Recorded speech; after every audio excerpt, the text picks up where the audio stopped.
Fair Isle is a changed and still changing place from what I remember as a child 70 years ago. The indigenous inhabitants of that era sustaining themselves and their families by the work of their own hands, to be replaced to a large extent by a diverse community having to adapt to the needs of the 21st century, having to earn a monetary income where few jobs are available. And so tourism in this microcosm of society has become a straw to grasp, but it's a strong branch, the island having so much to offer, and for those visiting, such a vast change from the urban life of the vast majority.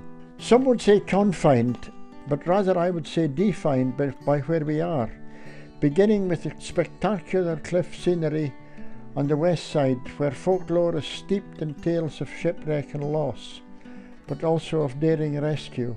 These great cliffs where we can sit and marvel at the beauty and the power of nature, partly as it always was and still is, but also through the changing of our natural world in the array of seabirds and mammals adapting in various degrees to environmental change. The majestic gannet ever expanding their boundaries, while others, the guillemot, the shag, the kittiwake, and even the ever-loved puffin, struggling to raise their young and ultimately to survive. At the start of the last century there were no fulmars here, and now there are at least 30,000 breeding pairs, so always there is change.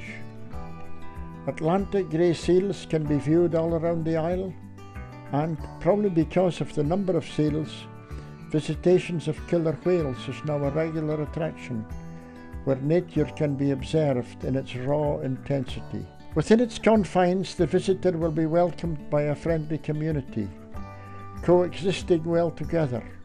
For those who croft, sheep is the main industry, with silage replacing hay as the homegrown winter feed. At present there are no cows and very little cultivation.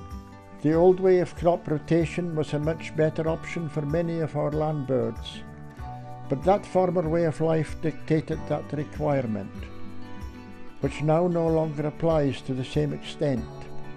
Such again is change. But nostalgia is a dirty word, and the present must always dictate.